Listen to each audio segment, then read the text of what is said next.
En nombre de Dios y la comunidad de esta normal se abre la sesión.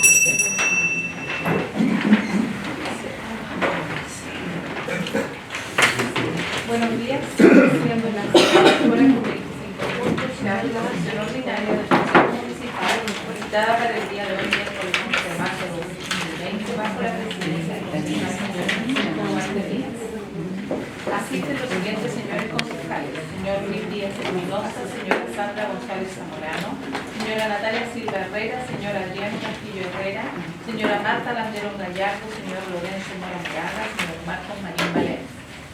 En calidad de invitados, directores municipales, administrador municipal, señor Ricardo Alarcón, secretario comunal de planificación, señor Manuel Carrasco Faúndes, directora de asesoría jurídica, señora Miriam Molina Otto, directora de control subrogante, señora Rosario Hernández, directora de administración y finanzas, señora Nora González Hernández, directora de desarrollo comunitario, señora Andrea Tapia, directora de obras municipales subrogantes, señora Alejandra Rosales Guzmán, directora de medio ambiente, aseo y áreas verdes, señora Patricia Núñez Mañán. También se encuentra presente en la sala la directora de salud de la Corporación Comunal de Desarrollo, señora Gisela Obrega Sepúlveda, y su equipo. Acta sesión ordinaria número 41 de fecha 13 de noviembre de 2019. Cuentas. Memorándums enviados a las direcciones municipales con solicitudes del Consejo Municipal durante el mes de febrero de 2020. Acuerdos adoptados por el Consejo Municipal durante el mes de febrero de 2020. Memorándum número 61 del Departamento Personal en respuesta a concejal señora Natalia Silva Herrera. Memorándum número 174 de la Dirección de Asesoría Jurídica en respuesta a concejal señora Sandra González Zamorano. Memorándum número 161 de la Dirección de Asesoría Jurídica en respuesta a concejal señor Luis Díaz Espinosa. Memorándum número 87 de la Dirección de Tránsito en respuesta a concejal señora Natalia Silva Herrera. Tabla. Punto número 1. Exposición Dirección de Salud, situación COVID-19 coronavirus. Punto número 2. Acuerdo de consejo para autorizar a la señora alcaldesa para suscribir contrato con el oferente Cooperativa de Servicios Médicos Sermeco Limitada, RUT 7075900-9, representado por don Mauricio Cárcamo Pensley, RUT 9.402.648-2, que resultó adjudicado luego del proceso de evaluación de la licitación pública adquisición seguro complementario de salud para afiliados al sistema de bienestar Municipalidad de Quinta Normal y de 2455-1-LQ20 por un monto total de 99.792.000 pesos y un plazo de los servicios de 2 años. Punto número 3. Acuerdo de consejo para aprobar las bases del Fondo de Desarrollo Vecinal 2020 FONDEVE conforme al punto número 8 del reglamento del mismo. Punto número 4. Acuerdo de consejo para ratificar el punto aprobado mediante acuerdo número 26 de fecha 10 de abril de 2012 que se leerá en detalle al momento de tomar el acuerdo. Punto número 5. Acuerdo de consejo para destinar los fondos que ingresen a las arcas municipales producto de la enajenación del inmueble ubicado en la Marina número 782, comuna de Cartagena, para la compra de un nuevo bien raíz, el que deberá ser orientado a recintos de veraneo para uso de funcionarios municipales. Preside el concejal señor Francisco Duarte Díaz. Gracias. Hay una acta para la aprobación del concepto. ¿Alguna observación por las concejales y concejales? Veamos la aprobada el acta. Pasamos al punto número 1 de la tabla, que es la exposición de la Dirección de Salud, la Corporación de Desarrollo, y en relación a la situación de coronavirus COVID-19, le doy la palabra a la señora Gisela Obrega. Buenos días, concejales y concejalas. Me han solicitado que hoy día presente una situación, ¿no es cierto?, del COVID-19, que es como se denomina la enfermedad provocada por el coronavirus, el estado en que nos encontramos nosotros como comuna, ¿no es cierto?, como país, y las medidas que se han adoptado. La verdad es que el escenario en que nos encontramos es un escenario, hay distintas etapas que se han determinado en el tema de la transmisión de la enfermedad. Nosotros en este momento nos encontramos en la etapa 2, más adelante vamos a ver qué significa. Es una etapa que todavía está controlada. los casos que han aparecido hasta el último reporte de ayer a las 12 horas, porque a las 12 horas el Ministerio de Salud hace su subida de datos, son 17 casos, de los cuales todos tienen, ¿no es cierto?, alguna conexión con alguna persona que ha llegado desde el extranjero. Ya se reparten en varias regiones del país, se concentran en la región metropolitana y tiene principalmente una pequeña diferencia entre el sexo masculino que el femenino, pero es muy pequeña, ¿ya? En general se ha descrito, la verdad es que esta enfermedad es una enfermedad que la estamos conociendo, que la estamos aprendiendo a conocer, ¿ya? Se están a nivel de todo el mundo, los científicos, ¿no es cierto?, están cada día, ¿no es cierto?, entregando nuevas, ¿no es cierto?, reportes de nuevas investigaciones, nuevos descubrimientos que hacen con respecto a las características del virus y de las características de la enfermedad, a qué grupos principalmente ataca, ¿no es cierto?, la tasa de mortalidad, la tasa de letalidad que tiene, la tasa, ¿no es cierto?, de ataque, es decir, cuánto es posible de contagiar. Entonces, esta información, estamos en una dinámica constante y además los protocolos también son absolutamente dinámicos. Por ejemplo, ayer ya supimos de una nueva medida que se adoptó a nivel de nuestro país, que es que las personas que provengan, ¿no es cierto?, de países como Italia y España van a quedar en cuarentena, independiente que presenten o no síntomas de enfermedad. Entonces, todos los días, ¿no es cierto?, van apareciendo medidas nuevas que se van tomando en relación a cómo se va presentando esta enfermedad y la transmisión en la comunidad. Bueno, vamos a hacer una línea de tiempo. El día 3 de marzo del 2020, el Ministerio de Salud confirma el primer caso de coronavirus en Chile.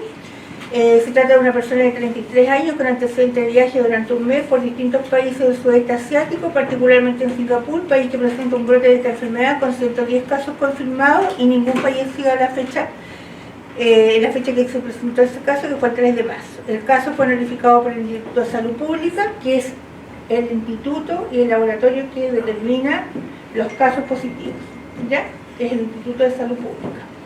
Y el laboratorio del Hospital Guillermo Gran Benavente, luego de analizar la muestra del paciente mediante la técnica de PCR. La persona se encuentra en el Hospital de Talca en buenas condiciones generales y de salud y se dio de alta bajo vigilancia epidemiológica en su domicilio.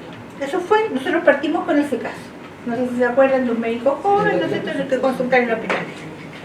Posteriormente, el 4 de marzo, el Ministerio de Salud de Chile informó este miércoles que una segunda persona dio positivo para el nuevo coronavirus, según un comunicado. Se trata de un familiar del primer caso confirmado, que era la esposa, ¿no es cierto?, de este médico, que era una enfermera.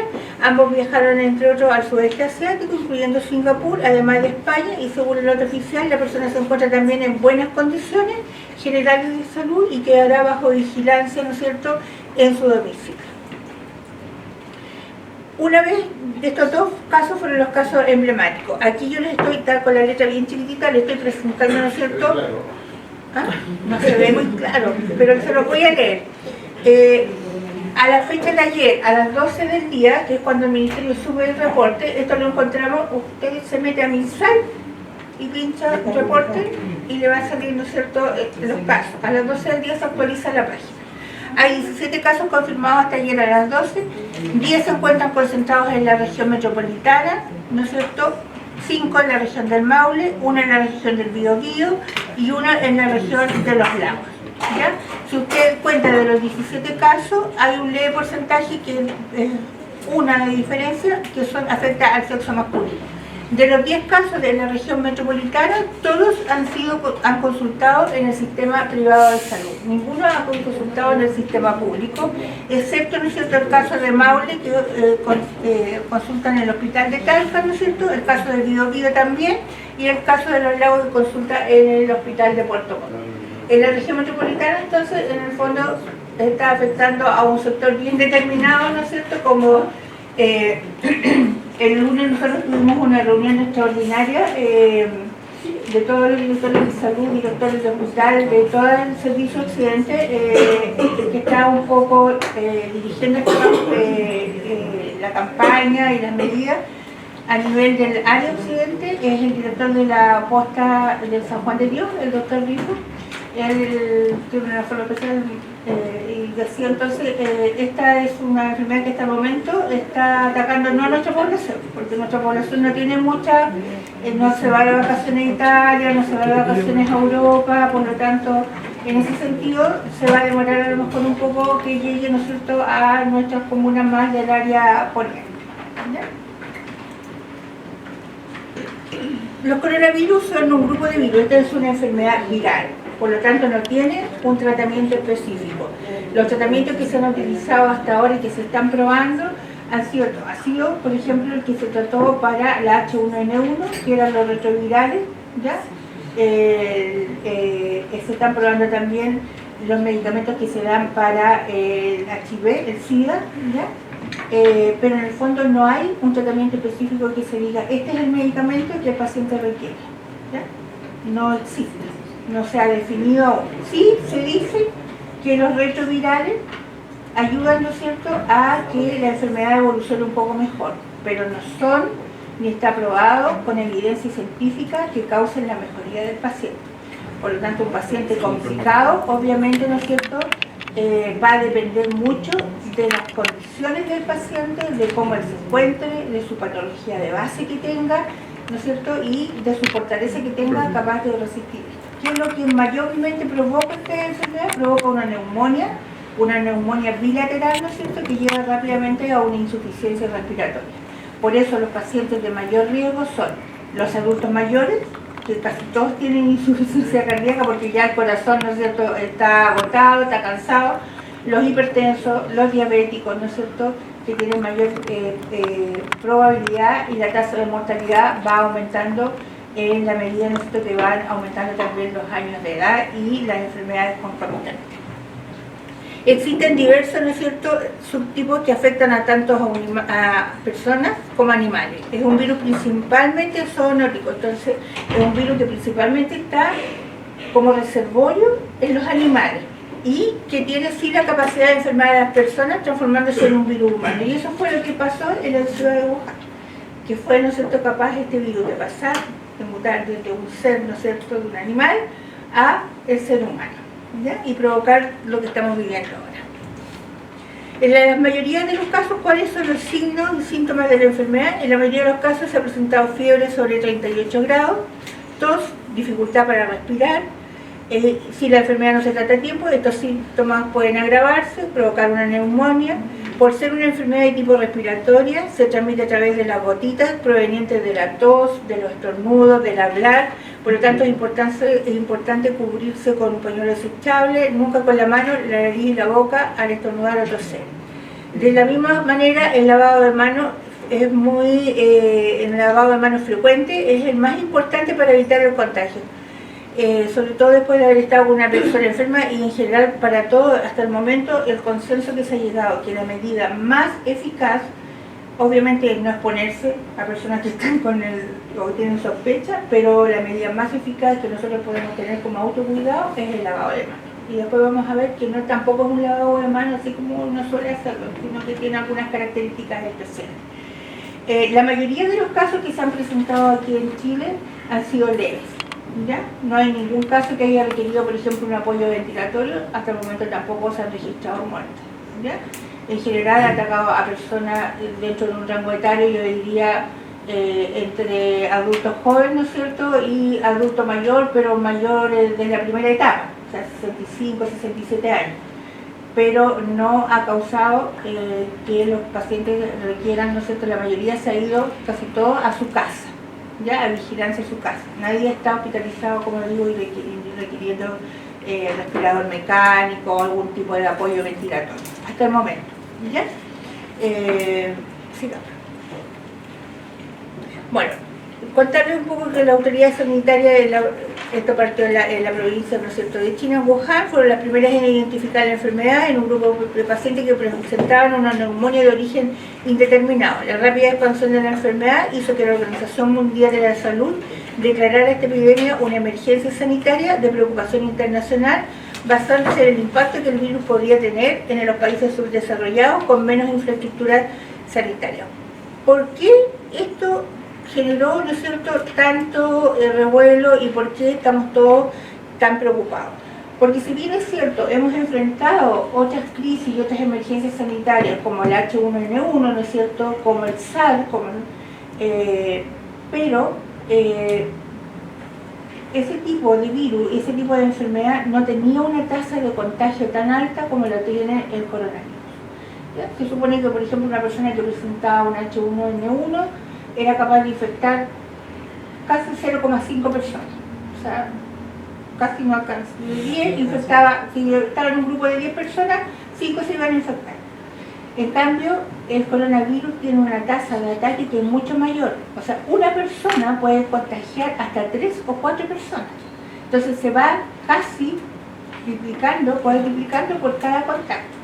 Si yo soy contacto, o sea, si yo vengo de afuera y vengo contagiado, ya he contagiado a 3 o 4 personas más. Esas 3 o 4 personas más, que de alguna va a salir positiva, han contagiado a 3 o 4 personas más. Y así sigue. Por eso las medidas de aislamiento, ¿no es cierto?, han sido tan grandes. ¿Por qué en Italia, ¿no es cierto?, se produjo lo que está pasando, que en el fondo se descontroló y hay una tasa de mortalidad alta? Bueno, fue un país europeo con una cantidad importante de adultos mayores, porque además al principio no se tomaron las medidas preventivas y de resguardo. Ya no se hizo este bloqueo, no se hizo la vigilancia epidemiológica de los primeros casos, por lo tanto, ¿no es cierto?, se expandió y se pasó rápidamente de la fase 1 a la fase 2, que hay casos, ¿no es cierto?, a la fase 3, que ya es el contagio comunitario, en que ya nosotros nos empezamos a contagiar sin que haya antecedentes de que otra persona, ¿no es cierto?, no haya contagiado a una persona que viene de afuera. ¿Ya? Esa es la fase 3, en que ya nos empezamos a contagiar todos entre todos. ¿Ya? Bueno, ya casi hay la mayoría de los países, ¿no es cierto?, y sobre todo en Sudamérica, han declarado tener casos. Tenemos casos, ¿no es cierto?, en Perú, en Brasil, en Ecuador, en Argentina, además tenemos fallecidos, ¿no es cierto? Entonces ya esta cosa es una pandemia, ¿ya?, porque en el fondo está afectando a uno o más continentes, que es la declaración, ¿no es cierto?, que hace la ONU. Cuando hay una pandemia es cuando la enfermedad y el virus está circulando en forma simultánea en más de 2 continentes. ¿Ya? ¿Qué cosas se han hecho frente, ¿no es cierto?, para enfrentar el nuevo coronavirus, que se denominó la enfermedad el COVID-19? Primero, establecer un flujo de atención en casos sospechosos de coronavirus en la red de salud, con énfasis en la APS. Cuando partió esto, antes de que hubieran casos en Chile, se llamó a reunión, ¿no es cierto?, a todos, y se le colocó a la atención primaria de salud como el principal pilar fundamental para trabajar en esta epidemia. O sea, tanto que las autoridades dijeron y explicitaron claramente que es la APS la encargada, ¿no es cierto?, de frenar o ser capaz de detener, ¿no es cierto?, que este contagio, que en este minuto nosotros está en fase 2, se transforme a una fase comunitaria.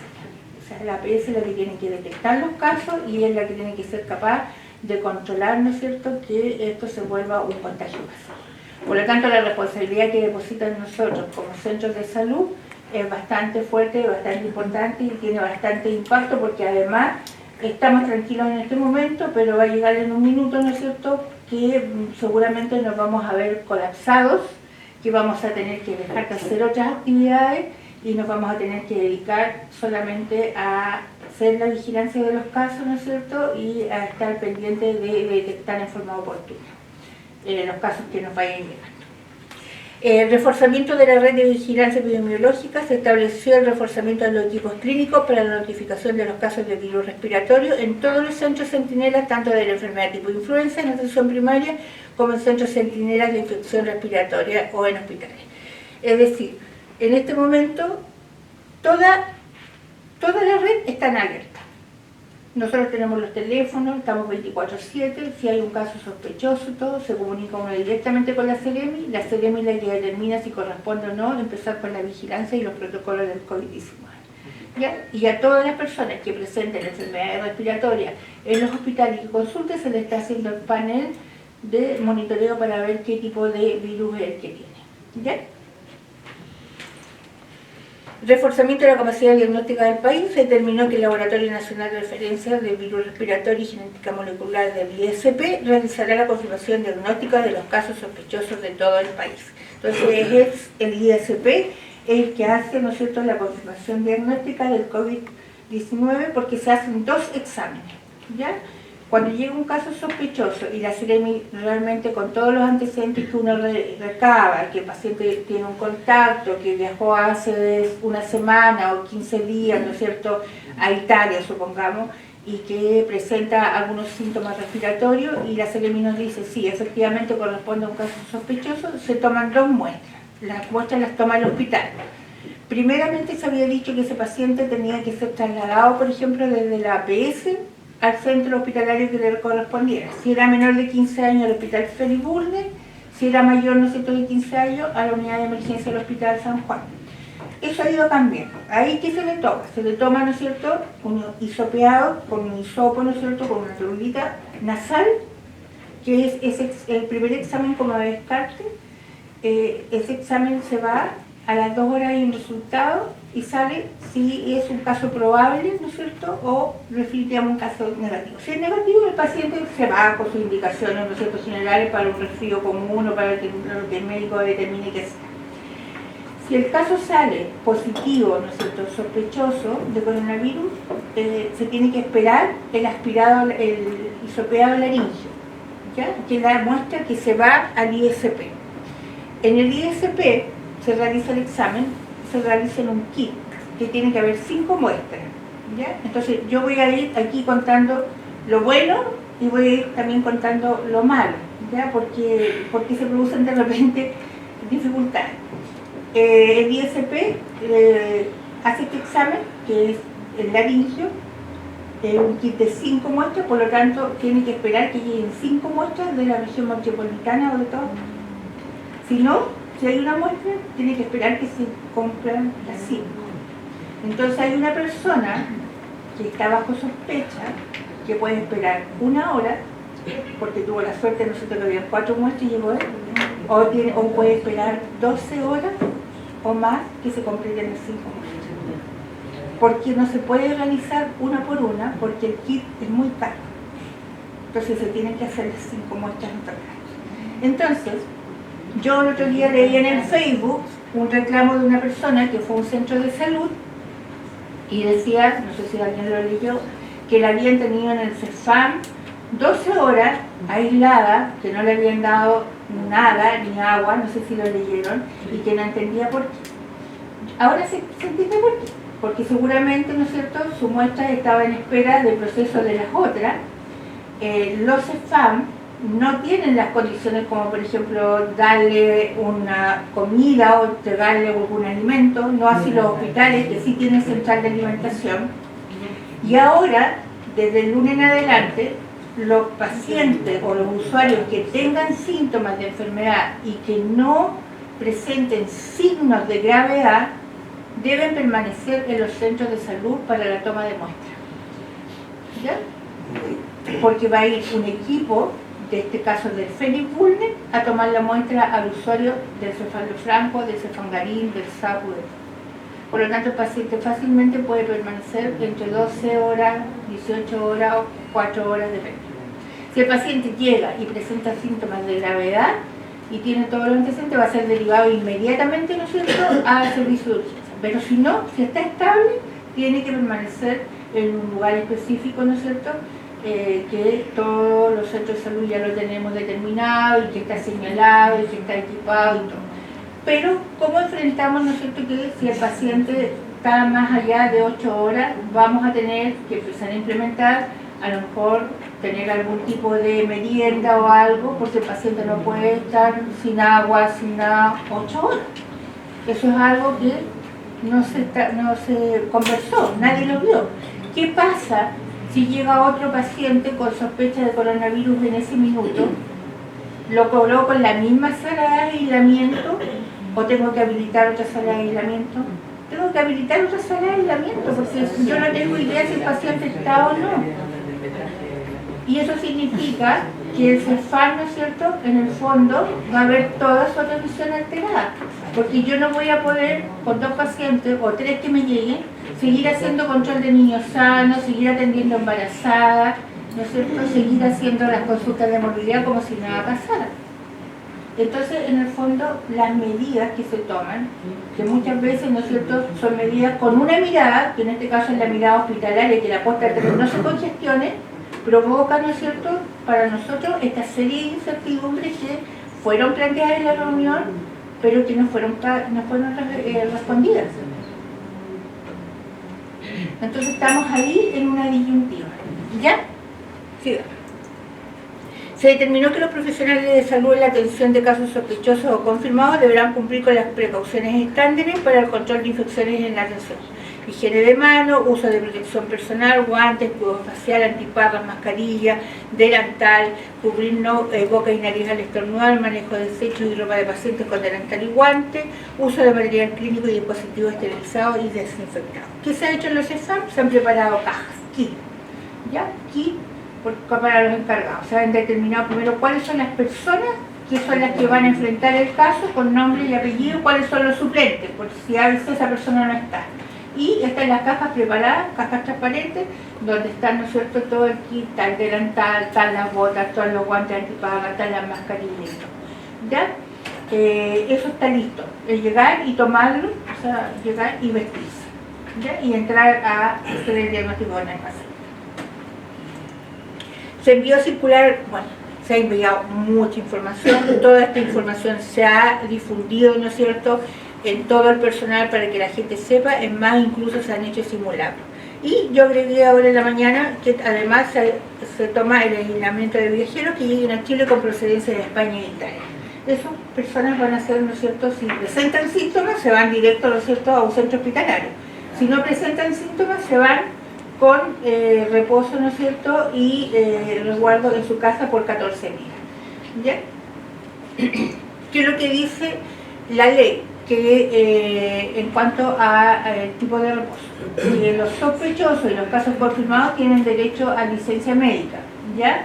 Si están en una situación familiar, ¿no es cierto?, por un paseo de vacaciones, es una licencia médica, ¿no es cierto?, emitida por un médico de la consulta y del sistema de salud que le corresponde. Pero si alguna persona entra a hacer un caso sospechoso a raíz de su trabajo, por ejemplo, en este caso personal de salud, es una licencia de tipo, ¿no es cierto?, profesional, ¿ya? De tipo de enfermedad profesional, o sea, de enfermedad de tipo profesional, y la da la mutual, ¿ya?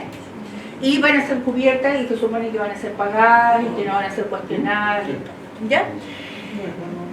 Se han definido, ¿no es cierto?, 4 fases de acuerdo al escenario que se presente y cómo vaya evolucionando la enfermedad a través de la comunidad. Primero no se presentan casos en el territorio nacional. Hasta el 3, ¿no es cierto?, de marzo nosotros estábamos en la etapa 1. El 3 de marzo, ocurrencia de casos importados sin casos secundarios. O sea, el 2 nosotros ya estábamos, ¿no es cierto?, en la etapa 3. Ocurrencia de casos importados con casos secundarios. ¿Ya?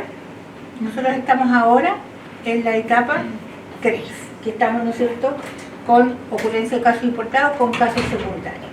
¿Ya? De gente que ha venido desde afuera y que en reuniones sociales, ¿no es cierto?, ha contagiado al vecino, ha contagiado a los niños en el colegio, ¿no es cierto?, y seguramente, por ejemplo, en el caso de ayer del colegio Vitacura, seguramente van a aparecer nuevamente otros contactos.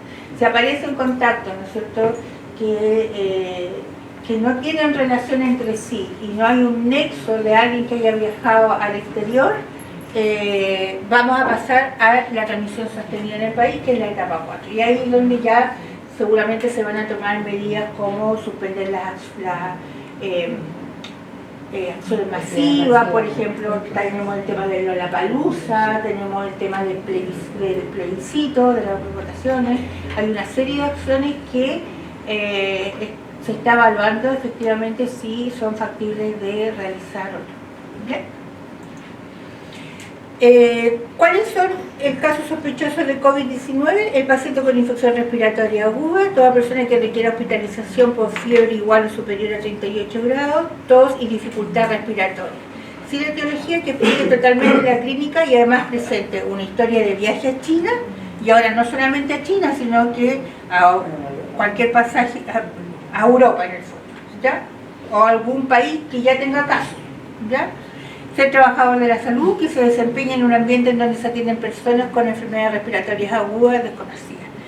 Paciente con infección respiratoria aguda, independiente de la gravedad, que dentro de los 14 días previos al inicio de la enfermedad tuvo contacto físico o cercano con un caso confirmado de infección por COVID-19 exposición en un centro de salud en un país donde se han reportado infecciones por COVID-19, visitó, trabajó en un mercado de animales vivo en Chile.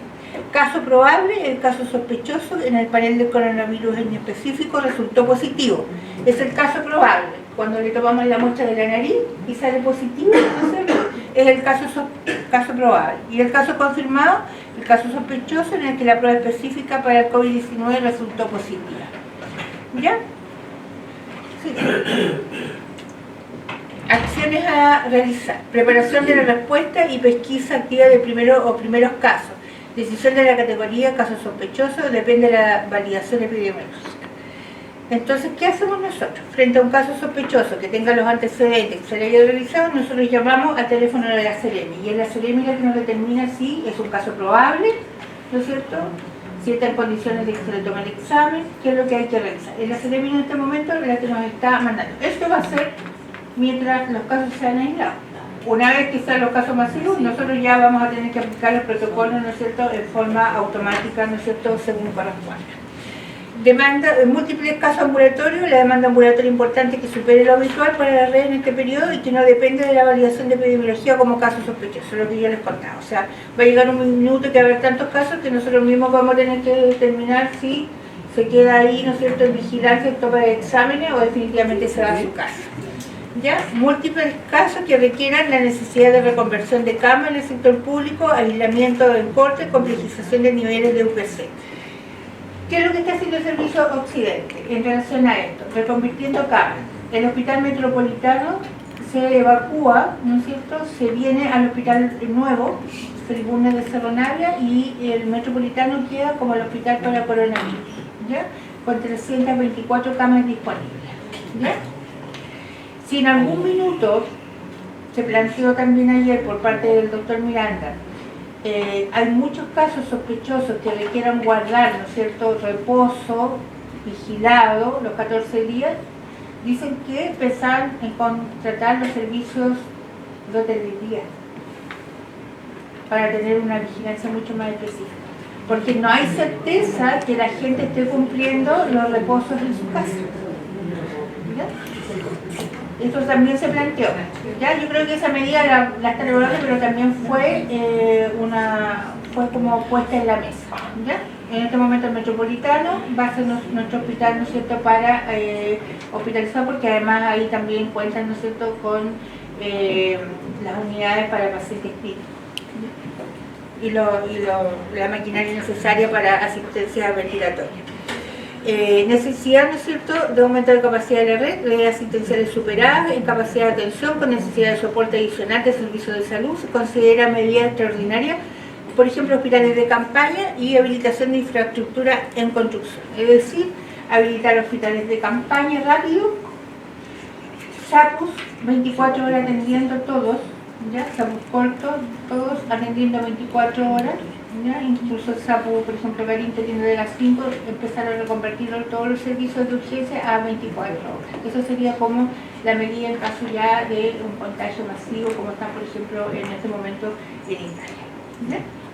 Y obviamente, ¿no es cierto?, esto viene con recursos adicionales que se mencionó en la reunión del lunes, pero no se dijo cuánto ni se dijo cuándo. ¿Ya?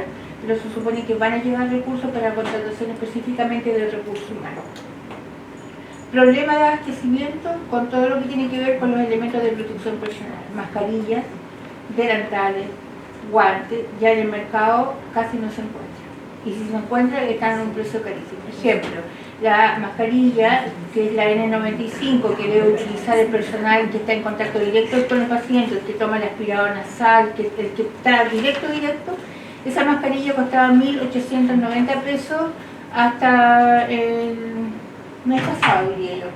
La cotizamos ahora y está a 3.950 pesos. Y eso es proveedor directo, o sea, olvida ese precio de mercado. Entonces, también hay que ver que los laboratorios, la droguería, empiezan rápidamente a hacer un negocio de esto. ¿Se fijan? O sea, empiezan a limitar los stocks, empiezan a limitar las compras y suben los precios, entonces en el fondo no colaboran en nada. Es decir, el doctor ayer Rifo dijo lo siguiente: nosotros vamos a estar haciendo visitas a los centros de salud. En esta etapa yo voy a entrar a un centro de salud y no quiero ver a ninguno funcionario con mascarilla.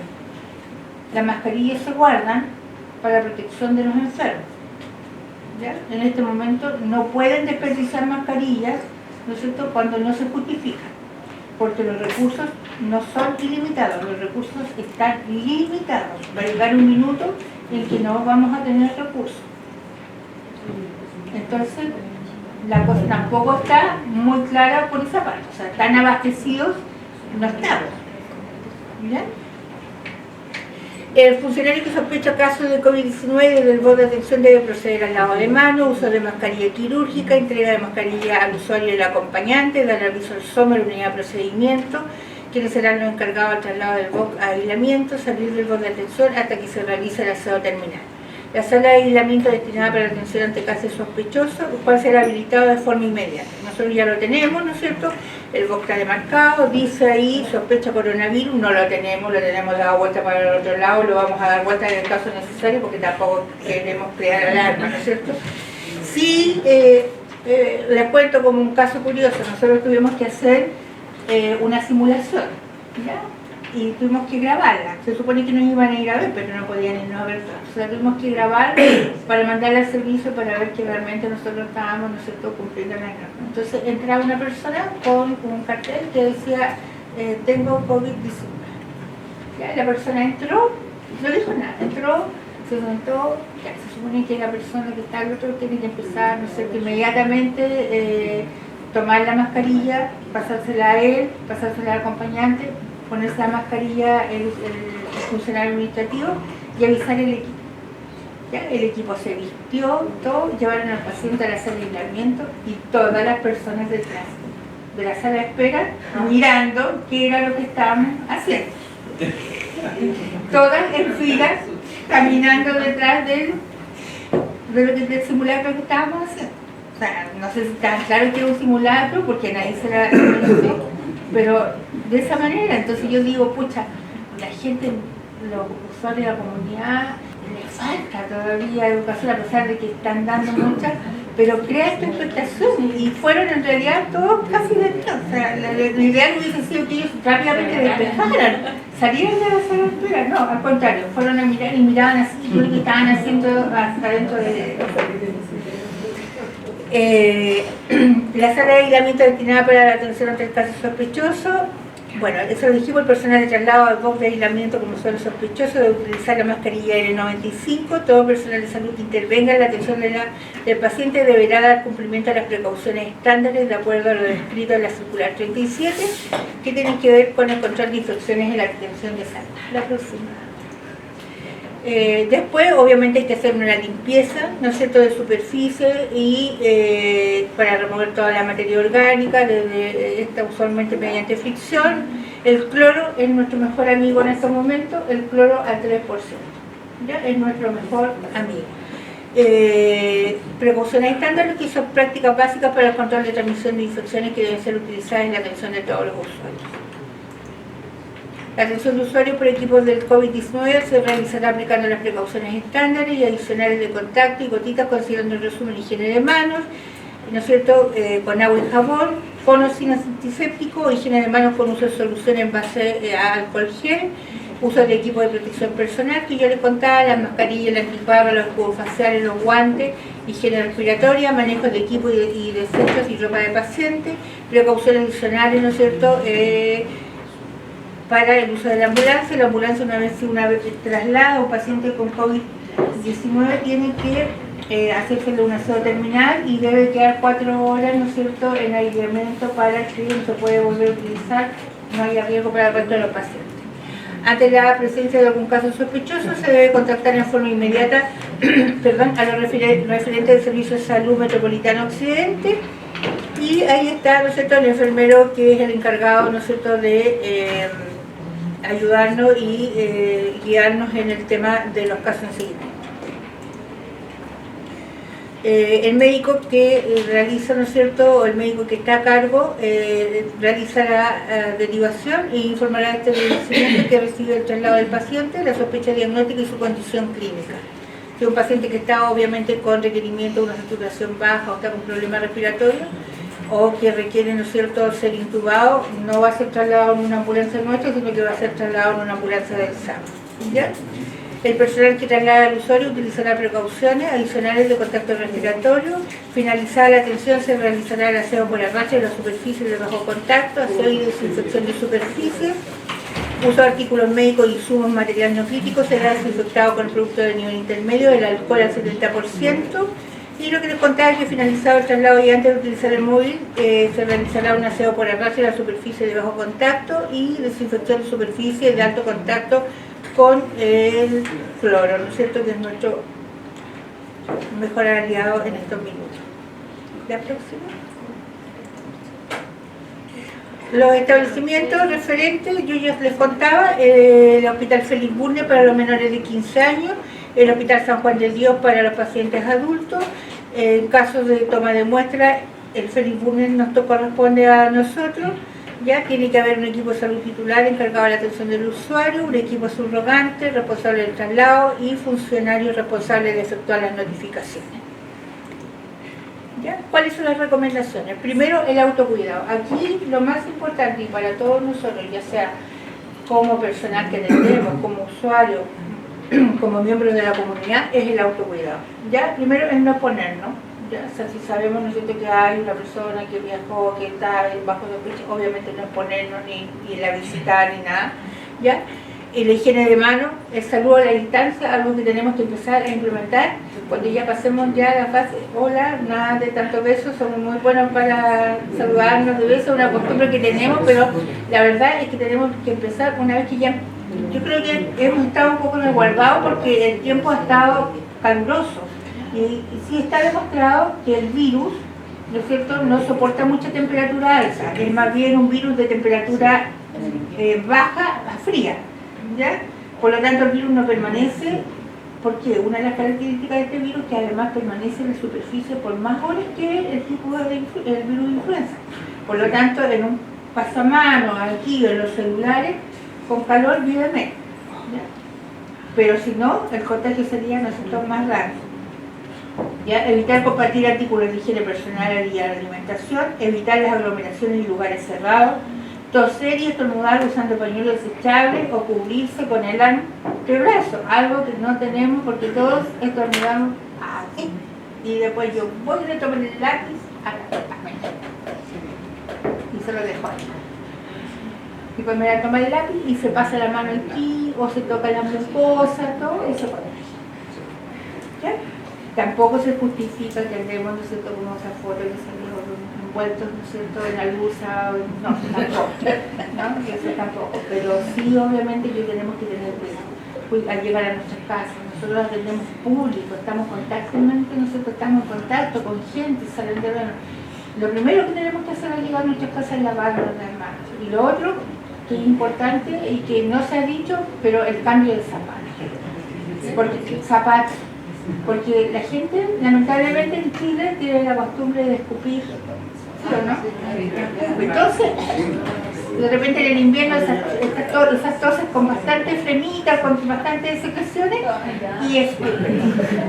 Y nosotros caminamos por ahí, y nosotros entramos a nuestra casa súper confiados, ¿no es cierto?, con nuestros zapatitos que han pisado de todo. Entonces, no sé si se han fijado, pero algunas las novelas que son de origen turca se cambian zapatos. Entonces, una buena costumbre es de ellos empezar a adoptar, ¿no es cierto?, que los zapatos se dejan en la entrada y entrar a su casa, ojalá con zapatillas o con alguna cosa, porque los zapatos llevan mucha contaminación. ¿Ya? Vacunación antiinfluenza a los grupos de riesgo. Nosotros ya comenzamos con la campaña de vacunación intramural que se llama, es decir, al personal de salud. Hemos venido a vacunar al municipio. Vamos a venir el viernes a las 10 de la mañana, don Ricardo, con las personas que quedaron pendientes. ¿Ya? La consulta precoz cuando corresponde, que también, ¿no es cierto?, hay que enseñar a la gente que cuando tenga fiebre, ¿no es cierto?, cuando tenga tos, tiene que consultar, ¿ya? Pero no ir para que le hagan el examen por si es que tengo coronavirus. eso no sirve de nada, no sirve ni mantener la calma, porque vamos a entrar, ¿no es cierto?, a una fase que todos nos vamos a ver, ¿no es cierto?, bastante asustados y bastante expuestos. Una de las mayores preocupaciones que tiene los servicios de salud es que cuando esto se haga masivo va a haber gran ausentismo de funcionarios. Una, porque se van a contagiar. Dos, porque los funcionarios son madres, son padres, ¿no es cierto?, tienen adultos mayores y no van a querer ser un vehículo de transmisión, por lo tanto piensan que va a haber una gran cantidad de licencias médicas. Y eso va a significar, ¿no es cierto?, tener que acudir a lo mejor internos, internas, o ver la forma de tener reclutado, tener visto la forma de cubrir turnos, por ejemplo. ¿Ya? Entonces, sobre todo en los hospitales y también a nivel de los servicios de urgencia, que es donde la gente está más expuesta. ¿Ya?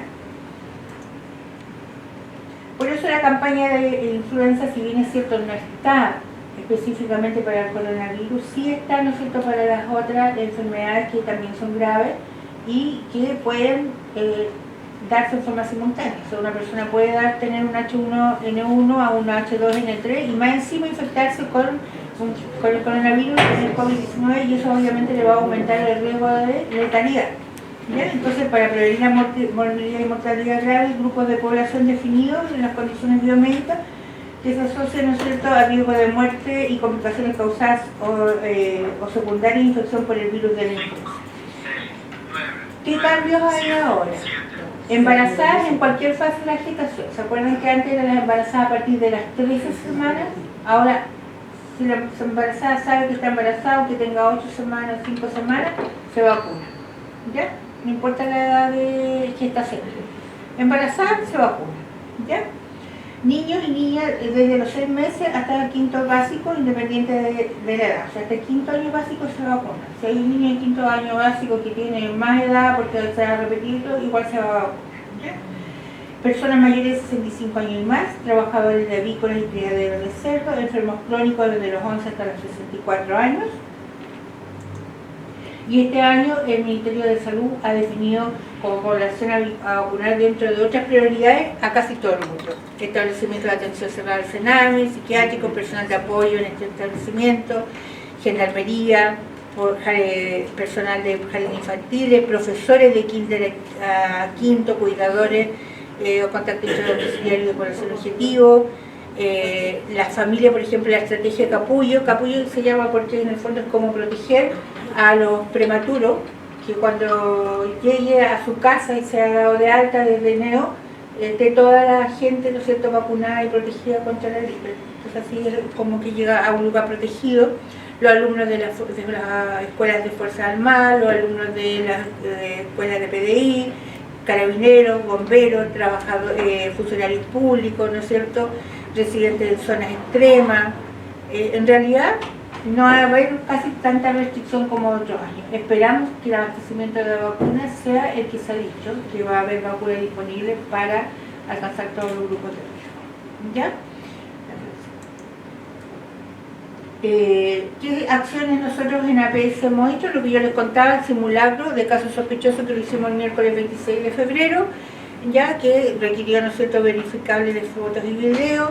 Todo el personal ha tenido que capacitarse y para eso ha entrado a este link, ¿no es cierto?, y se le entregó certificado. O sea, todo el personal 100% está capacitado y sabe de lo que estamos hablando y sabe lo que tenemos que hacer, ¿ya? Y el contacto, ¿no es cierto?, vía correo electrónico, con indicaciones de todo tipo. Estamos continuamente, como les digo, en reuniones, recibiendo información, retroalimentación telefónica. Preguntas, dudas, mitos, realidades. Ahí yo le puse varias cosas, por ejemplo eso, el uso de mascarillas. Esas mascarillas simples duran 2 horas máximo, y si se humedecen duran 30 minutos. ¿Ya? O sea, no sirven de nada que andemos en el metro, andemos circulando en la calle con esas mascarillas. No sirve que nos envolvamos así como ese señor que se envolvió, no sé, en todo. ¿Ya? Esto sí, o sea, esto ya tenemos que empezar ya una vez que empiezan a empezar la primera brote. La verdad es que las consultas se han mantenido más o menos estables, yo diría que un poco más bajas que años anteriores. todavía no se ha visto virus sincicial ni influenza circulando, pero una vez que ya empiecen a bajar un poco las temperaturas ya van a empezar, y una vez que ya, yo creo que ya vamos a empezar a vacunar el 16, yo creo que en la semana siguiente ya van a empezar a aparecer algunos casos. Entonces ya empezaría a tomar las medidas de saludarnos de lejos, ¿no es cierto? Esta es la mascarilla, ¿no es cierto?, de la N95, la que se utiliza. Ahí está mostrando un factor de riesgo los pasamanos en el metro, por ejemplo. ¿Ya? Mire, una persona que estornuda, esparce como en forma como de spray, ¿no es cierto?, una cantidad de microgotículas que se llaman, y que esas son las que no necesariamente entran a nuestra vía respiratoria, pueden quedar, como les digo, en la superficie. El virus, este virus es un poco resistente, por lo tanto en la superficie yo después la toco, me contamino más, la toco y me toco, por ejemplo, un ojo, o me toco la nariz, o me toco los labios, entra a través de la mucosa. ¿Ya? Preguntan algo antes de ver un video, porque... Entonces la palabra de la señora principal en relación a eso. Yo tengo una pregunta, no sé si hacerla, me da un poco de temor porque al día de ayer en un WhatsApp andaba un grupo de gente trabajando y llegó un comentario de que un doctor del Pericurne está con esos síntomas y que estuvo trabajando en un día. No sé si será verídico eso. Hasta el momento no. Puede ser que aparezca en el reporte de hoy día. Si es así, yo le voy a avisar. Ya, pero hasta ayer a las 12 no se sabía nada de eso. Con las 6 de la tarde que me lo ponen. Puede ser que aparezca en el reporte de la hora. Eso. Señor presidente, si bien es cierto, una de las cosas más importantes de esto tiene que ver con el autocuidado, también sería importante institucionalmente poder reforzar toda la información de acceso a la distintas organizaciones y poder generar el terreno, todas las conversaciones en torno a esto, mirando el concepto del autocuidado, que es clave para poder de alguna u otra manera enfrentar esto. Entonces, poder ponerlo sobre la mesa como solución de que se puedan elaborar charlas de intervenciones en el terreno a las organizaciones sociales, a los establecimientos educacionales, y creo que en eso podemos nosotros apoyar. Sí, está dentro de nuestra plan de acción. De hecho, hemos subido a las redes sociales información. Yo creo que hay que ir también a un medio como el medio de la radio, hacer, ¿no sé, esta entrega de información, y obviamente trabajar con los colegios en información también a la por el audio. Algunas consultas en relación a con el que se conoció un caso en la comuna de Literatura, en una escuela donde hay entiendo yo de la presentación que hace de la Escuela de Salud que en el país aún no hemos llegado a la fase 4, digamos que es la fase que comunitaria se va a reproducir con mayor rapidez esta enfermedad. Y era mi pregunta vinculada a eso, que si tenemos o aparecen algunos casos en establecimientos nuevos y estamos en fase 4, vamos a esperar que las autoridades del nivel nacional tomen una decisión en torno a la suspensión de clases, por cuánto tiempo dure la suspensión de clases, o nosotros como municipio vamos a tener por iniciativa del gobernador, el municipio o la corporación, vamos a tomar una decisión en torno a la suspensión de las clases. ¿En qué momento? Digamos, cuando detectemos un caso, 2 casos, 10 casos, ¿en qué momento se toma esa decisión o se espera la decisión del Ministerio de Salud, del Ministerio de Educación? No sé, pero ¿cómo vamos a operar en eso? Y lo mismo en relación al uso de la infraestructura deportiva dependiente municipal, en relación a en qué momento se encuentran las competencias, porque las competencias las realizan entidades que son de carácter privado, que ellos perfectamente podrían decirlo, nosotros vamos a seguir jugando, pero para depender si son de carácter municipal, vamos a tomar alguna medida de decir que estando en fase 4, en una situación de esta naturaleza, la infraestructura municipal se debe utilizar en frente a esta situación, más allá, digamos, de la intención de las corporaciones o de las corporaciones de fútbol, digo, en relación a notificar desde ya de que entrando en una situación para que exista una planificación y una realidad que entrando en la fase 4 de la enfermedad se van a tomar ciertas decisiones y que las entidades lo puedan socializar con sus integrantes y existe una planificación al respecto. Eso es la medida que nosotros nos podemos anticipar, sobre todo en el tema escolar. Puede ser también una apreciación que es un poco extremista, pero sobre la cual uno también tiene que suponer. Somos 8 integrantes del Consejo Municipal y lo que el Consejo funciona tiene que haber presencia de 5 concejales, la eventualidad de que no existiese el quórum necesario para el funcionamiento de, o si por ejemplo, no, Luchito se tiene que ir de cuarentena, pero por otra razón. No, pero si entráramos en cuarentena, administrativamente, digamos, también cómo sería el funcionamiento de, porque el municipio tiene que seguir avanzando, tiene que seguir administrando. Entonces, frente a una situación extrema como esa, cómo la administración, cómo podríamos seguir funcionando, también me gustaría saber alguna orientación sobre eso, más allá de que las licencias respectivas de cada uno de los integrantes del Consejo van a cubrir esa parte administrativa, pero el tema del funcionamiento propio del municipio, cómo se podría seguir llevando adelante. Y por último, considero que lo que dicen las palabras tiene que estar representada con la billetera fiscal. Entonces, si dicen que la atención primaria de salud es la que tiene que generar o va a generar la primera contención, bueno, sí, también decirlo con las palabras, pero decir todavía no sabemos cuántos son los recursos que se van a disponer a eso, porque ¿qué planificación puede hacer la Dirección de Salud de la comuna si no sabe ni cuántos recursos son, ni cuándo van a llegar esos recursos? Porque a ninguna persona se le contrata diciendo, sabe que la contrato le voy a pagar cuando y le voy a pagar, o sea, primero no me puedo comprometer a un monto establecido porque no sé cuáles son los montos que van a llegar, y segundo, ¿cuándo le voy a poder pagar? Entonces ahí hay una situación que efectivamente las autoridades del ramo respectivo deben clarificar y deben clarificar a la brevedad. Segundo, encuentro muy bien que las autoridades digan que no podemos entrar en pánico y que no se pueden ocupar los insumos antes de. Pero también tenemos que entender que las personas no son autómatas los que trabajan en consulta, son personas que tienen las mismas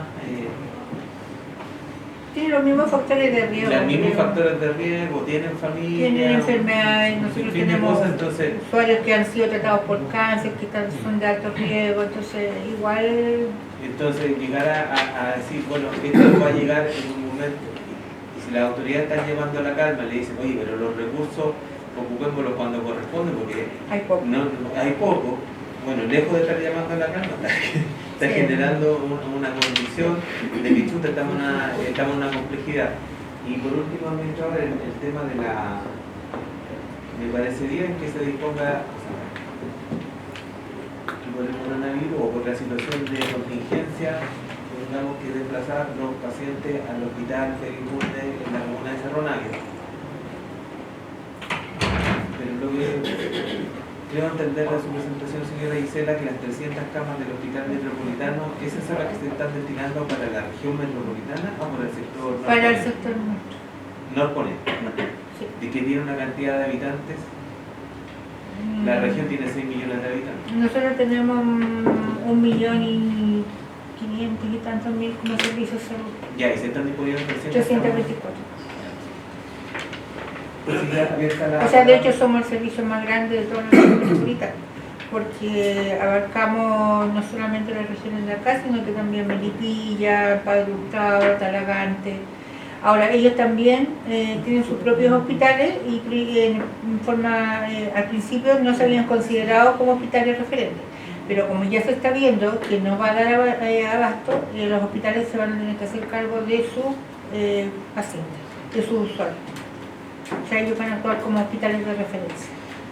Y siguiendo la presentación que nos señala que se tienen que redestinar la infraestructura que tenemos en nuestros servicios de salud y que va a generar, o sea, primero hay prestaciones que no vamos a dar, segundo hay mayores gastos que vamos a generar, que también pudiésemos tener una proyección financiera de lo que eso pudiese significar, porque entiendo yo que algunas placas las irá a poner el Ministerio de Salud, pero otras claramente no van a, porque por la contingencia se va a tener que disponer, entonces también que puede significar desde el punto de vista financiero para atender las urgencias en un momento determinado del funcionamiento de los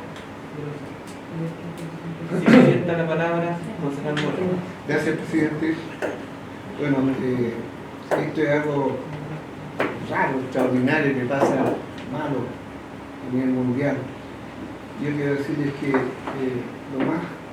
lo más latoso, ¿no es cierto?, es ver Italia, ¿no es cierto?, que se cierra por todos lados. Y a nosotros, la verdad, las cosas que no nos va a tocar esa situación, porque las personas que han viajado a esos lugares, naturalmente que no son de escasos recursos, entonces nos va a tocar después, ¿no es cierto?, que de allá, en las áreas donde llega esta enfermedad, llega esta pandemia, de alguna manera, ¿no es cierto?, se va a transmitir a todos. Sin embargo, creo que el aeropuerto o los aeropuertos de acá de Chile han dado muestra de que se está trabajando firmemente en esta situación riesgosa y es uno de los aeropuertos más digamos, sofisticados en recibir a cada una de las personas acá en Chile. Los mismos pacientes, las mismas personas que ingresan a Chile dicen que acá es muy distinto en Europa, porque de repente llegan y pasan y no hay ningún control. Afortunadamente se está haciendo una buena defensa, ¿no es cierto?, a nuestra salud por intermedio de los aeropuertos. No obstante que ya han ido ingresando personas, esto puede bajar, ¿no es cierto?, al sistema absolutamente social y contaminarnos. Yo creo sinceramente, mirándolo desde el punto de vista que sea, digamos, no tan lapidario, no con tanta negatividad, pienso que de alguna manera, antes que llegue esto a Chile, podamos tener la vacuna, ¿no?, contra este mal que nos afecta a todos. Yo creo que esperando que se trabaje firmemente en esto, pueda ser, digamos, que no tengamos que cerrar los aeropuertos, ni cerrar las fábricas, ni cerrar los colegios, Doloroso, lamentablemente, bueno, ya se está estudiando, e incluso aquí en Chile, ¿no es cierto?, hay grupos científicos que están estudiando el tema de la vacuna, pero lamentablemente los estudios de las vacunas y todo requieren tiempos, y esos tiempos, ¿no es cierto?, requieren una serie de pruebas, que son pruebas, ¿no es cierto?, in vitro, después en animales, después en seres humanos, y eso no va a ser, yo creo, que antes de 1 año y medio. O sea, recién nosotros yo creo que podríamos tener disponible la vacuna para el año 2022. Concejal Luis Díaz. Sí, primero yo creo que hacer la presentación porque este tema usa toda la población. Y la población lo más cercano que somos nosotros, los presentes, qué estamos haciendo, qué vamos a hacer, qué va a hacer el municipio, qué van a hacer los consultores en función de las medidas que se van a tomar para prevenir o para atender algún caso que se llegase a presentar en nuestra comuna. Entonces esta información deberíamos hacerla llegar más rápido a la comunidad, como decía recién la concejala, a los puntos vecinos, a los colegios, a todos lados. Pero hay un detalle que usted mencionó y que me llama la atención, en función de que dijo que al detectar uno tenía que esperar que se cumplieran 5 para hacer los exámenes. Sí. ¿Qué pasa si ese uno se muere en la espera de los 5? O sea, no hay ninguna otra forma de hacerlo, es por falta de recursos. ¿Cuál es el motivo de que no podamos hacer el examen inmediato de ese paciente? ¿De forma individual? Por el costo. Es netamente un tema de costo. Un tema de gobierno, del Ministerio de Salud. estamos acá con tomar todas las medidas que queramos y no tenemos la forma de detectar definitivamente si está contagiado o no está contagiado. Y no puede contagiar mucha más gente, o puede ocurrir un desenlace fatal, como decíamos recién. Sí, lo que pasa es que igual, o sea, si uno sospecha y el paciente está crítico y está con una dificultad respiratoria que requiere, por ejemplo, un apoyo ventilatorio, obviamente se va a actuar. Se va a actuar y en espera de la confirmación de efectivamente si es o no coronavirus, para después tomar las medidas epidemiológicas con el resto de la familia, con su entorno. Pero obviamente no se va a esperar el examen para actuar. O sea, si el paciente llega, por ejemplo, con saturando muy bajo, que requiere un tubo endotraqueal, se le va a colocar al paciente y seguramente se va a sospechar inmediatamente que es coronavirus. ¿Ya? Y eso va a empezar a tratar en forma inmediata. Como el tratamiento, como les digo, no es específico, abarca un grupo determinado, ¿no es cierto?, de enfermedades, se va a empezar a tratar. Y después lo que va a tener es la confirmación diagnóstica para reafirmar que efectivamente está bien lo que está haciendo y para tomar todas las medidas, ¿no es cierto?, epidemiológicas de buscar los contactos, ¿no es cierto?, y hacer el reforzamiento y bloquear. En el fondo esto es como un juego. Por cada paciente, ¿no es cierto?, ir bloqueando, cosa de que vayamos reduciendo la capacidad de dispersión de la enfermedad. Pero aquí necesitaba considerar también en función de la parte de recursos. Sí. Y también manifestarte por falta de recursos no tenemos la vacuna que pudiera ayudarnos. O sea, tampoco podíamos hacerlo. O sea, estamos enfrentando una epidemia mundial, si se quiere, y nosotros en el Ministerio de Salud o los recursos del Ministerio de Salud no cubren las necesidades para tomar las medidas precautorias. O sea, me parece que aquí estamos pasando una situación que es compleja, que es muy difícil, muy compleja, y que, la verdad, a pesar de todo lo que se dice a través de la televisión, en la práctica no estamos llegando no estamos atacando de verdad con los recursos necesarios este epidemia. Me parece muy clarísimo. Gracias, concejal Natalia Cinto. Gracias, presidente. Bueno, agradecer la presentación, me quedó muy claro lo del banco privado. Me encanta abrazar y dar besos, así que voy a tratar de ir. Con respecto a la vacuna de la influenza, quisiera agradecerle, directora, la gestión suya del día lunes con Fernando, que es una persona en situación de calle, que vive en la plaza Manuel Rodríguez. Él estaba con terciana, con una fiebre muy alta, tirado en la calle, defecado. Los vecinos llamaron a la ambulancia, al 131, la ambulancia no se lo quiso llevar porque estaba defecado. Y su gestión hizo que nuestra ambulancia de Garín lo fuera a rescatar. ¿Ya? Le agradezco esa gestión. Por lo mismo quisiera preguntarle si existe la posibilidad con la vacuna de la influenza poder entregársela a la gente en situación de calle. A lo mejor ver unos 5 puntos en donde tenemos más de estas personas que están con más riesgo. Sé que no están dentro del riesgo etario, pero evidentemente sí la necesitan. ¿Sí? Entonces, pedirle, directora, ningún problema de la gestión de acudir a lo mejor a las plazas a vacunar a las personas en situación de calle. Le agradezco nuevamente la gestión del día lunes. Gracias.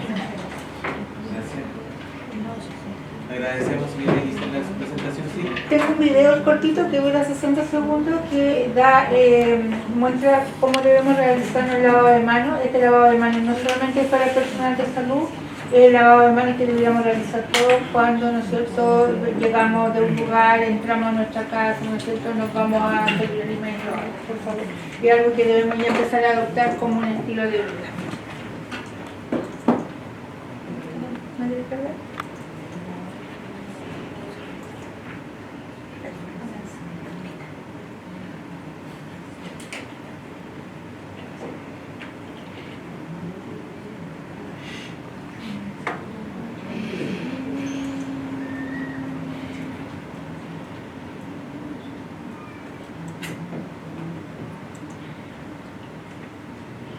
Sí, ¿no?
Yo creo que esa es una de las medidas, ¿no es cierto?, que está comprobado que es una de las precauciones más eficientes, que es el lavado de manos hecho de esa forma.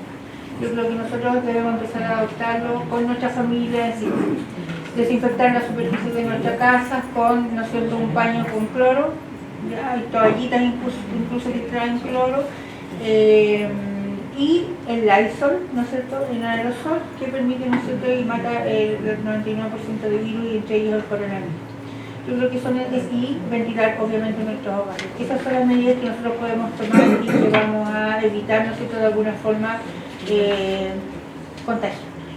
¿Ya? Yo le agradezco. Agradecemos a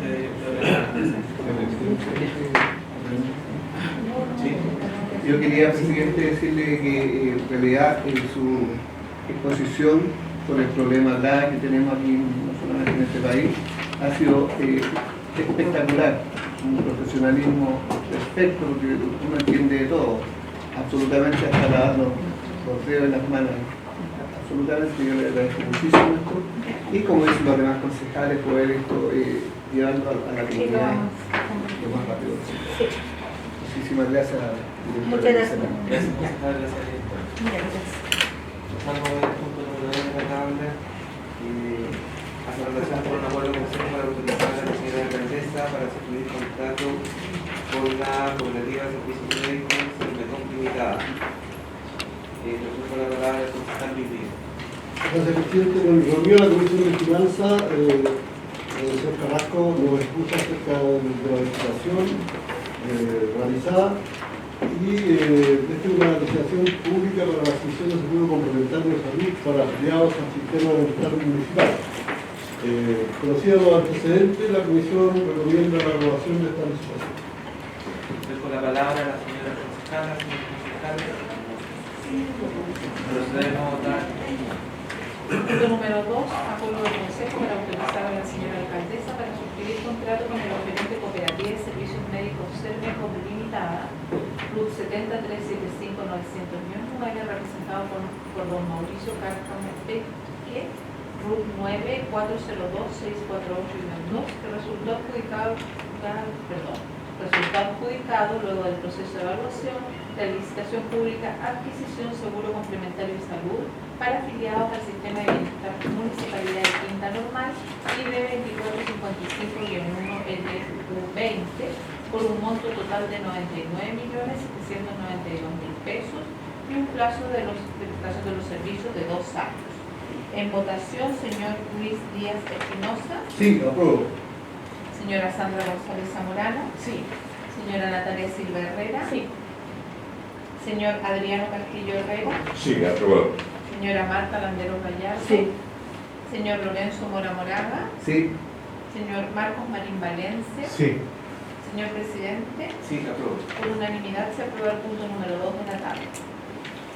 Gracias, secretaria. Punto número 3 de la tabla es un acuerdo de consejo para aprobar las bases del Fondo de Desarrollo Vecinal del año 2020. Me ofrezco la palabra al concejal Luis Díaz. Sí, presidente. Conocida se ha reunido la Comisión de Finanzas el día de ayer también y conociendo las bases, hay una sola agregado que se incorpora a estas bases, que es que para poder firmar convenios de cooperación, el requisito para asignarse los fondos, una vez adjudicado, su directorio debe estar vigente a la hora de firmar dicho convenio. Es la única agregación que se hace a las bases que se están aprobando. Conocido esto, la Comisión recomienda la aprobación del Consejo de esta base. Gracias, concejal. Le ofrezco la palabra a la Dirección de Desarrollo Comunitario. Si quiere complementar la información. ¿No? Bueno, es la única modificación, como decía el concejal, y lo demás se conserva íntegramente por lo aprobado del año anterior. Gracias, le ofrezco la palabra a la señora concejal. Señor concejal. Procedemos a votar el punto de la No, eso es la modificación. Perfecto. Punto número 3, acuerdo de consejo para aprobar las bases del Fondo de Desarrollo Vecinal 2020, FONDER, conforme al punto número 8 del reglamento vecinal. En votación, señor Luis Díaz Espinosa. Sí, apruebo. Señora Sandra González Zamorano. Sí. Señora Natalia Silva Herrera. Sí. Señor Adriano Castillo Herrera. Sí, apruebo. Señora Marta Latero Callao. Señor Lorenzo Mora Moraga. Sí. Señor Marcos Marín Valencia. Sí. Señor presidente, Sí, apruebo. por unanimidad se aprueba el punto número 3 de la tabla. Gracias, secretaria. El punto número 4 y el punto número 5 de la tabla están vinculados unos con otros. Tiene relación el punto número 4 a un acuerdo de consejo para ratificar el acuerdo 26 de fecha 10 de abril del año 2012. Creo que Sebastián, disculpame la intervención, pero proseguir el Consejo de Estado, la directora de control y la directora jurídica, que no se han puesto sobre todo para hablar de esto. Gracias por su observación. Se suspende el consejo por 5 minutos a la espera de la jurídica y de control. ¿Se encuentra? Control. Control La extranjero. directora jurídica que tenía que hacer en No, por eso. 5 minutos a la espera que se reitere la dirección jurídica. La sesión de consejo con la presencia de la dirección jurídica y dirección de control. Señalaba que vamos a analizar el punto número 4 y 5 de la tabla, que ambos están vinculados y tienen relación a ratificar un acuerdo, el acuerdo 26 de fecha 10 de abril del año 2012, en la cual las autoridades de la época de este municipio comprometieron la enajenación del bien raíz ubicado en calle Marina 782 de la comuna de Cartagena para la enajenación por parte del municipio, y dicha enajenación va a tratar en favor del Centro de Acción y Desarrollo Social Unión y Esfuerzo. Desde la fecha de abril del año 2012 en adelante se han realizado todas las gestiones por parte de la entidad ya mencionada en relación a lograr la enajenación, la compra de dicho inmueble, situación que escapa, digamos, a la voluntad del municipio. Son trámites que se tienen que realizar en el Ministerio del Interior, con consulta al Ministerio de Hacienda, y por eso se ha demorado esta cantidad de tiempo. Entendemos, y así fue explicado al Consejo, de que el Ministerio del Interior pidió la ratificación de dicho acuerdo en relación a la enajenación de la propiedad por parte del municipio, y eso es lo que este Consejo viene a realizar: ratificar un acuerdo tomado en el año 2012 por la autoridad de la época en relación a la enajenación de dicho bien. Sobre los montos de la venta, estos montos van a ser fijados por el Ministerio del Interior con ciertas precisiones que el mismo Ministerio tiene, que es el 90% del valor comercial, y lo determinará esa cartera del gobierno central, y por cierto que lo hará este municipio. Y vinculado entonces a la ratificación del acuerdo del año 2012, si la autoridad de este consejo, que está vigente, ha solicitado a la autoridad municipal que los fondos que provengan de la enajenación de dicho bien sean invertidos en un bien raíz que tenga como giro la capacitación o la posibilidad de veranear a funcionarios del municipio de Quinta Normal, es decir, los ingresos que se generen van a estar destinados a un rubro similar. Se ofrece la palabra a las señoras concejalas, señores concejales. Procedemos a votar entonces el punto número 4 de la tabla. Punto número 4, acuerdo de consejo para ratificar el punto aprobado mediante acuerdo número 26 de fecha 10 de abril de 2012, en que a continuación se detalla: A. El inmueble cuya autorización para celebrar la compraventa directa y subsecuente enajenación que se propone ejecutar por el municipio corresponde al bien raíz ubicado en calle La Marina 782 de la comuna de Cartagena, rol 000679-00009, parte del sitio G de la manzana número 27 de la población balneario de esa comuna, cuyos deslindes según sus títulos son: al norte en 13 metros con avenida La Marina, al sur en igual dimensión con frente de la propiedad de la vendedora, al oriente en 26 metros con 10 centímetros con calle Atacama, y al poniente en igual dimensión con sitio F con una cabida de 389 metros cuadrados con 30 centímetros cuadrados, corriendo su inscripción conservatoria a Focas 629 bajo el número 1027 del registro propiedad del conservador de bienes de raíces de San Antonio, correspondiente al año 1957. B.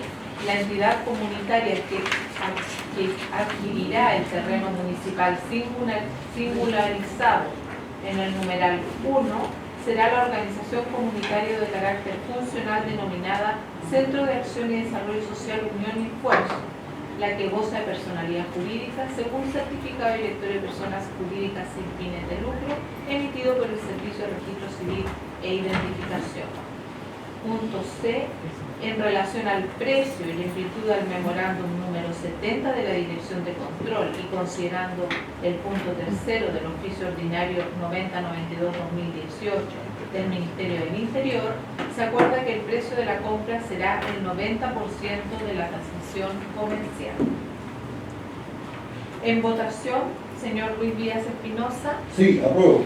Señora Sandra González Zamorano. Sí. Señora Natalia Silva Herrera. Sí. Señor Adriano Castillo Herrera. Sí, aprobado. Señora Marta Landeros Gallardo. Sí. Señor Lorenzo Mora Moraga. Sí. Señor Marcos Marín Valencia. Sí. Señor Presidente, Sí, apruebo. por unanimidad se aprueba el punto número 4 de la tabla. Procedemos a votar el punto número 5 de la tabla. Muchas gracias. Procedemos a ver el punto número 5. Punto número 5, acuerdo de consejo para destinar los fondos que ingresen a las arcas municipales producto de la enajenación del inmueble ubicado en la Marina 782, comuna de Cartagena, para la compra de un nuevo bien raíz, el que deberá ser orientado a recinto de veraneo para uso de funcionarios municipales. En votación, señor Luis Díaz Espinosa. Sí, apruebo. Señora Sandra González Zamorano. Sí. Señora Natalia Silva Herrera. Sí. Señor Adriano Castillo Herrera. Sí, aprobado. Señora Marta Landeros Gallardo. Sí. Señor Lorenzo Mora Moraga. Sí. Señor Marcos Marín Valencia. Sí. Señor Presidente, Sí, apruebo. por unanimidad se aprueba el punto número 5 de la tabla. Gracias. Punto número 6 de la tabla. Varios tienen la palabra el concejal Luis Díaz. Sí, presidente. Quisiera que reiterar un tema que sobre todo los consejos que ha tenido mucha repercusión o mucha acogida de parte de la autoridad. El tema de los bienes municipales que están ocupados por particulares por la comunidad, especialmente dentro de los colegios municipales. Me parece que hay gente que vive por muchos años, está viviendo ahí, incluso generaciones de familiares que están viviendo en esos recintos y que no cumplen ninguna función que necesariamente tengan que vivir ahí. En algunos casos lo más probable es que algunos sean cuidadores, no lo sé, sería bueno saberlo, cuál es la función que cumple cada una de esas funciones. Pero hay un caso en particular que me parece ya demasiado, es que el Colegio España, por ejemplo, la directora del colegio vive en un recinto que es del municipal, que está en el mismo colegio. Pero lo más llama la atención además es que la madre de esta directora fue directora de ese colegio y también llegó a vivir ahí.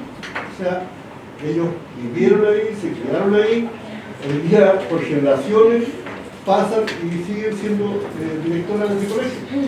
Entonces, en fin, que hasta separados los límites de su casa, que ya es su casa, con el resto del colegio. Entonces me parece que eso deberíamos revisarlo, estudiarlo, para tener alguna respuesta, alguna explicación de cuál es la razón legal de que esa gente esté ahí. Nosotros presentamos una vez un problema que había con un señor que vivía en la escuela de Gil de Cacho. Miren, no se demoraron ni un mes en sacar a ese funcionario de ahí. Esta denuncia ya creo que la hicimos a principios de año o a fines del año pasado y no se ha dicho nada. Entonces, ¿qué pasa ahí? ¿Qué pasa con ese caso? Que hay muchos más. Me gustaría tener una información de verdad, real, que justifique es que esas familias permanezcan. O sea, si no cumplen, o sea, literalmente no cumplen en realidad ninguna función que amerite que ellos vivan ahí. La Corporación de Educación tendrá que pagarle la luz, el agua, todo lo que gastan ahí. Entonces, no me parece a mí que eso sea algo razonable. Y ve usted, lo insisto, en que otros recintos estén en las mismas condiciones y que se nos informe acá al Consejo cuáles son esos recintos, cuáles son las familias, por qué razón esta ley. Eso es lo que quiero decir. Gracias. La palabra a la concejala Sandra González. Gracias, señor presidente. En algunos consejos que había señalado en relación a una infraestructura que se encontraría en calle Puchacamón con Santo Domingo, donde los vecinos nos señalaban que llegaban ciertas personas, consumían alcohol, cosas varias en un espacio que estaba ahí. Tengo entendido que es un kiosco que en algún minuto, en el ingreso número 2767, de fecha 6 de septiembre del 2019, un vecino ingresó una carta a la alcaldesa para solicitarle poder habilitar el kiosco, considerando que estaba en una situación de salud que había quedado en esas condiciones. A la fecha tengo una impresión, por lo que señala el vecino, que no se le ha respondido, entonces quería mediar, señor presidente, en este consejo para ver si después de prácticamente 8 meses se le puede responder al vecino formalmente como corresponde. Lo otro que quería consultar en relación al tema de la farmacia comunitaria, en algún minuto solicitamos ver si que efectivamente había problema de abastecimiento de pagos o algunos medicamentos que no estaban disponibles. Me señala una vecina que hace 6 meses que está viendo la melatonina y la Larvehit y que aún no se encuentra disponible. Entonces me gustaría poder saber si efectivamente cuál es la situación que aborda, de alguna otra manera que no tengamos esos medicamentos entre nosotros. Lo otro que tiene que ver, también me gustaría poder contar en relación a los vecinos por escrito, por parte de Dideco en relación a una visita solicitada en el pasaje Mercedes Aravena, casa 1155, que estoy desde el día viernes sin respuesta. Entonces me gustaría sobre eso mismo pasar hacia mi rol fiscalizador y consultar, señor presidente, para que se me responda por escrito, cuáles son las facultades que tenemos nosotros los concejales en torno a la necesidad o el planteamiento en un requerimiento del vecino en las distintas instancias. Porque uno va a plantear que hay una situación puntual de ver la urgencia, regularmente en lo que señalo yo a mi rol como concejal siempre he sido muy respetuosa del quehacer de los funcionarios, respetando sus espacios y sus tiempos. Y muy pocas veces me he dirigido a distintos lugares para solicitar información y entiendo que existe un proceso basado en la igualdad que tienen todos, respetado en una lista, en lo que corresponde. No obstante, yo en esto quiero dirigirme directamente a lo que se señala en torno a la información que yo debo recibir. Porque si yo mando a pedir una información, si yo solicito una visita, a lo menos me gustaría saber cuáles son mis facultades para recibir la respuesta con la información adecuada en torno a esa visita. Más que recibir la respuesta y decir, ok, lo veré, el caso ya lo abordé, entonces me gustaría ver desde lo que me compete a mí como concejal, cuáles son las facultades que me permite la ley en torno a ese requerimiento y a la respuesta adecuada que yo debería recibir. En esa lógica también me gustaría que se me señalara si existe la facultad. Yo entiendo que hay un tema legal, pero también hay un tema social que nosotros debemos mirar. Si existe algún comportamiento en que nuestra institución, en casos sociales, no atienda a nuestros vecinos que vengan con su carnet de identidad no vigente. Entonces, si una vecina se acerca con un carnet de identidad que no tiene la vigencia, que está en una situación dramática, que no tiene para consumir las cosas básicas, si es una causal el no atenderla porque no tiene su carnet vigente. Entonces me gustaría pedir eso jurídicamente para que se me pueda responder y por escrito. Lo otro, en mi rol fiscalizador también me gustaría solicitar por intermedio suyo, señor presidente, a la Corquim el listado de los directores de los establecimientos educacionales al día de hoy, los que se iniciaron al nuevo proceso educacional año 2020. Lo otro, empezamos la revisión en torno al tema de los PMG, que son programas de mejoramiento a la gestión, y en eso también me gustaría poder contar por escrito desde jurídica o de la dirección de control o a quien le compete, cuáles son mis facultades en torno al programa de mejoramiento de la gestión, porque yo entiendo de que yo voto, ¿no es cierto?, en algún minuto los PMG que se nos instalan a nosotros, pero cuál es nuestra facultad de instalar sobre esos PMG entregados por la administración mi observación como concejal o los concejales como cuerpo colegiado, porque tengo mi impresión al respecto en relación a algunos que me gustaría fijamente mirar. Entonces me gustaría que se me pudiese contestar en eso. No en la facultad de yo votar sobre los PMG, sino de ingerir sobre, de alguna manera, los PMG que se me están entregando para observarlos, para revisarlos, para modificarlos, si es que la ley permite que eso yo lo pueda hacer. Y lo último que me gustaría, señor presidente, el día sábado salió publicado en el diario oficial todo lo que tiene que ver en relación al coronavirus. Sobre esa lógica me gustaría consultarle a la administración si ellos como administración o la alcaldesa como primera autoridad comunal recibe diariamente los reportes de prensa que me imagino yo que sus asesores comunicacionales deberían poner sobre sus escritorios como así jurídicos diariamente en torno a las situaciones que nos atraviesan a nosotros institucionalmente. Eso, señor presidente. Gracias. Tiene la palabra a la Natalia Silva. Gracias, presidente. Bueno, como primer punto, pedir nuevamente se pueda subir como punto de tabla un punto pendiente del Consejo el 25 de febrero, que es el acuerdo del Consejo para poder entregar el recinto o una parte del recinto de la CRK 1353. Lo pudiéramos subir, por favor, como punto de tabla. Lo segundo, señor presidente, es que quisiera exponer un tema que me parece un poco vergonzoso, indigno, por decirlo menos. Tengo casos acá de personas que en la farmacia comunitaria no han podido comprar sus medicamentos provenientes del laboratorio Abbott o Recalcine porque tenemos una deuda desde el año 2015 ahí.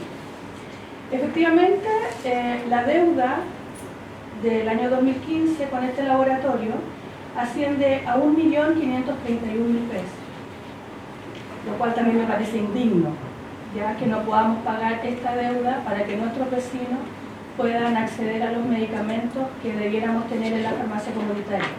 Si bien es cierto, el proveedor principal, digamos que es Senavar, ¿cierto? No nos va a lo mejor permitir, que también tenemos deuda, no nos va a permitir a lo mejor comprar los medicamentos para tenerlo acá, pero este laboratorio, además de tener valores para Senavar, también tiene unos valores que le llaman ellos que son precios spam, que de todas maneras nosotros pagar esta deuda podríamos comprarles a ellos los medicamentos de nuestros vecinos en forma más económica.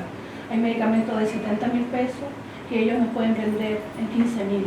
Entonces, por favor, en bien de nuestros vecinos, quisiera pedir la posibilidad de lo antes posible pagar esta deuda, que viene del medro de cada uno de los vecinos que necesita un medicamento de ese laboratorio.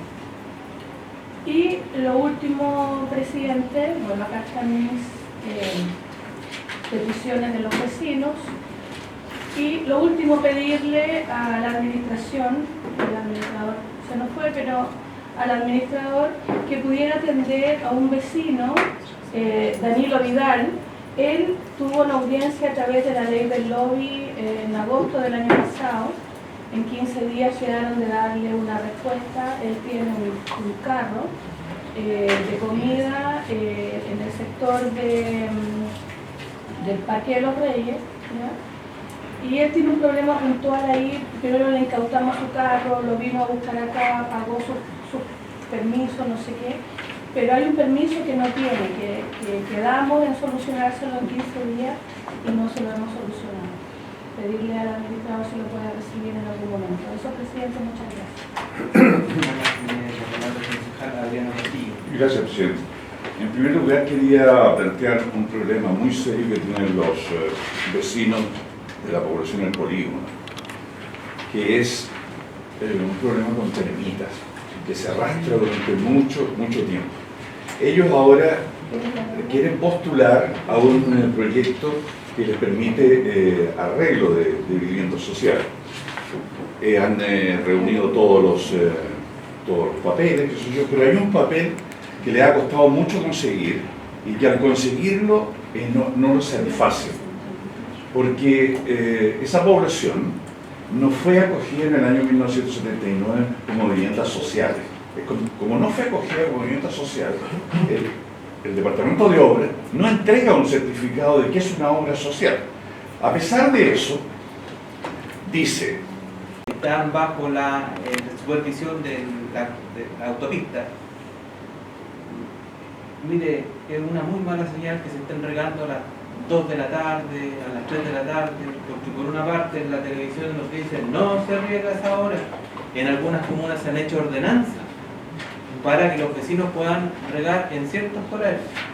Entonces, efectivamente, si se ve que se está regando espacios públicos, los vecinos no hacen una distinción si eso lo hace el municipio o lo hace una empresa privada. Lo que ve es que se riega a la 1 de la tarde.